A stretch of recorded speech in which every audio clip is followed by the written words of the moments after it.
Listen up, get ready, I'm not gonna take no more. There's a revolution, a revelation going on in my soul. Buckle up, get ready, we're not gonna sit back. Welcome back, you citizens of the world. And now, here on Live from the Heartland for the week of January 20th, we bring on the one and only Dick Simpson.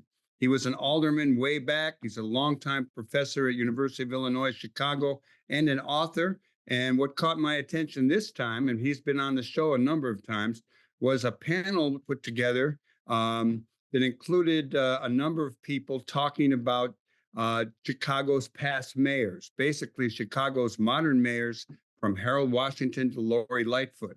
The book is edited by both Dick Simpson and Betty O'Shaughnessy, and they recently had a panel at the Chicago Library, the Harold Washington Library, on this past Tuesday, January 29th.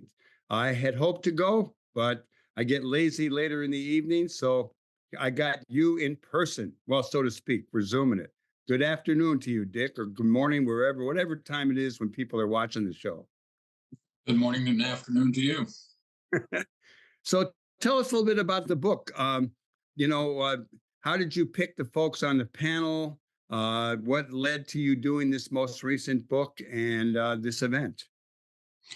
So we were setting up some panels at UIC before I retired, and we had in various scholars, journalists, sociologists, political scientists to talk about the different mayors and to try and figure out what happened and what Chicago's political history was like, because it's very easy for us to break up our history in terms of mayoral eras. We all remember like the Harold Washington era or the Lori Lightfoot era.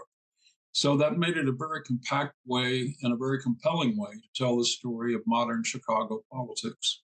And how did the event turn out, and who was on the panel? So we had different authors for different mayors. The ones who were actually present for the panel were Betty O'Shaughnessy and myself, Carrie Liderson and Daniel Bliss, who was at IIT. And we had Monroe Anderson, who was the press secretary for Mayor Sawyer. And I was reading the comments also from Dennis Judd, who was a former head of the department at UIC and is now retired in St. Louis.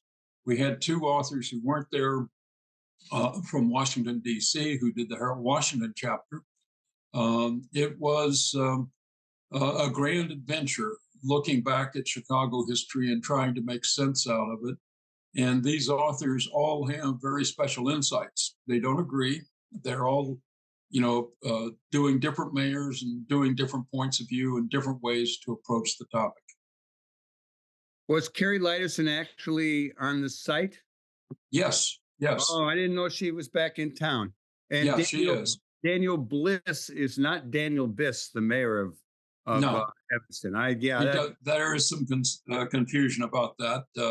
We would have been glad to have Daniel Biss as well, but Daniel Bliss is one of my former students who got his PhD and is now associate professor down at IIT.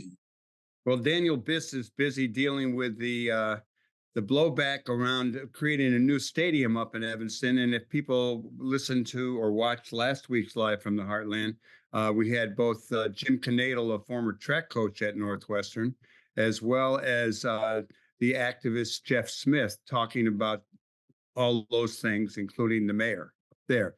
But back to Chicago's mayors, what was the highlight of it? Who impressed you the most?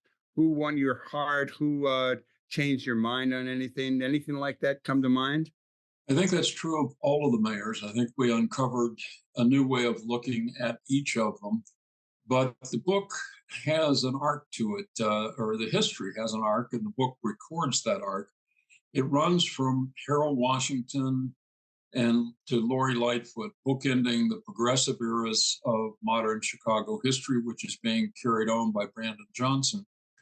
But it has in between, there are really two kinds of mayors, the progressive reform mayors, and then there are what might be called the establishment builder mayors. Think, for instance, of Richard M. Daley building up the lakefront, putting those fences around the parks and the schools, beautifying Chicago, making us at least presiding over when we became a global city. So builder in that sense, like his father was. Now, I fought with his father every year of his life that I was at least around in Chicago. So I don't mean to say that we always agree with what they built or how they neglected the neighborhoods to build it or the racism that's existed in Chicago.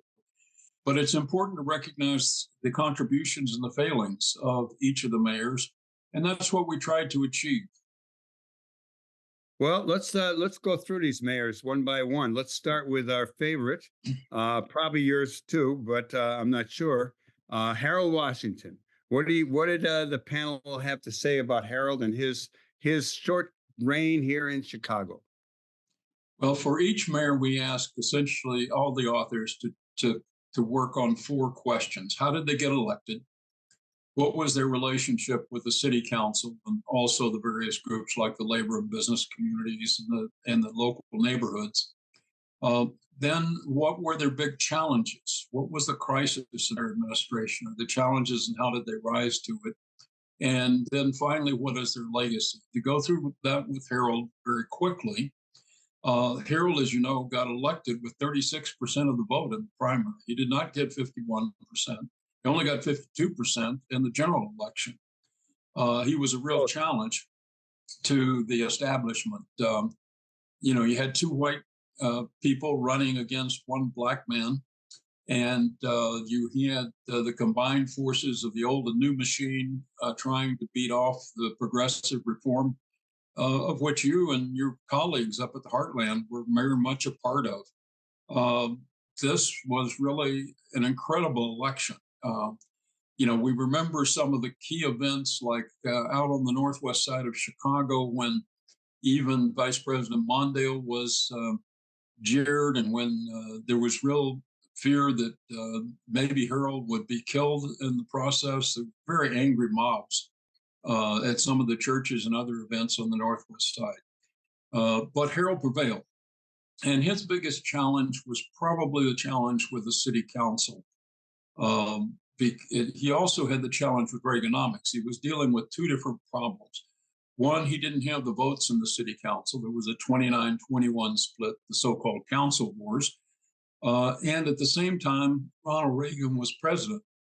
And Harold had led in Congress the protests against Reaganomics. And he continued, even as mayor, to have to fight a lack of money from Washington and a lack of support in the city council. He did have this strong support of the neighborhoods. He was able to rally all of the community, many of the community organizations in Chicago. And through their combined efforts, they finally overcame with a court case, the gerrymandering, and Harold got a majority in the council, but he only lived 7 months after that happened. Interestingly enough, the split in the city council went from 29 to 21 to 40-10. There is an automatic transfer whenever the mayor gets the full power, the aldermen bend their knee. Well, we loved Harold, and we're real sorry that he didn't live longer. I remember when he came to the Heartland, he was there for a great rally, but he was also there on another occasion, and he ate the catfish, but not the vegetables and not the cornbread. Yeah, and that was his undoing eventually, unfortunately. He needed those vegetables. Some people thought that he had been knocked off. Do you have any credence with that? Is there anything to that? No, it's not true. He died of a stroke because of, or you can think of it as a heart attack. His heart was 3 or 4 times the size of most people's hearts. And that was really true of Harold himself. He was very outgoing, besides being a wonderful wordsmith and a wonderful speaker. He really did care about people and paid attention to people and their needs. Yeah, I still think that he deserves a lot more attention than he's gotten even on the national stage. But that'll come, I'm sure, over time. Let's go on to our next mayor. Who was our next mayor after that? Well, it was Eugene Sawyer. He got elected, obviously, in that controversial all-night meeting at the city hall when the aldermen voted him in. I remember that meeting. Yeah, very chaotic. Trying to stop it. Yeah. There are a number of things about Sawyer that really most people don't remember. First of all, although he got elected by the white alderman, the old 29 who were opposed to Harold, he managed his program was the Harold Washington program. The things he carried forward were the Harold Washington agenda, and many of the people in the cabinet and in City Hall were still Harold Washington supporters. And that's usually not recognized. One thing that is pretty well known but not thought about, he had the most divided city council maybe in the history of Chicago, and I've studied many of them, but certainly in the last 50 years. And because it wasn't a rubber stamp, it was almost anarchy. There were 187 divided roll call votes in a single year. That they couldn't agree that whether the sun came up this morning. Well, some Chicagoans looking outside might have a doubt about that too. But it was that divided. It was chaotic. But he got through important legislation that moved the city forward. He was defeated. Each of the mayors, one of the findings in the book is, of course, whites are no longer the dominant only race in Chicago and controlling all affairs. To be mayor, you had to have the support of a couple of parts of the racial coalitions in the city. And Sawyer couldn't get a unified Black support and couldn't get the progressive support. So he lost badly in the election. He's an underappreciated figure. He had many flaws, but he was better than most people understood. We go forward to Richard M. Daley, another 22-year mayor. Richard M. Daley did a number of things. He did calm the racial tensions in Chicago, which were still going on in the city council during the Sawyer reign. They were becoming explicit again. He was a builder, establishment mayor. The negative side, I've already talked a little bit about the lakefront and the other things he did, but the downside was that there was corruption. He re-erected the machine, this time plugging in the rich global economy, the people who benefited from the global economy, the lawyers, the bankers, the traders, and the others. And that allowed him to have complete power. He used patronage. The Sorich decision showed that he had 5,000 patronage workers, but they weren't through the regular ward organizations. The ward committeemen and others had often broken with him and tried to put him down after his father's death. So he created his own patronage army. His greatest downfall was that he sold off the city assets as one-time financial benefits to be able to balance the budget without increasing the property taxes. And that created many of the problems. Most people remember the selling of the Skyway, but much worse was the selling of the parking meters.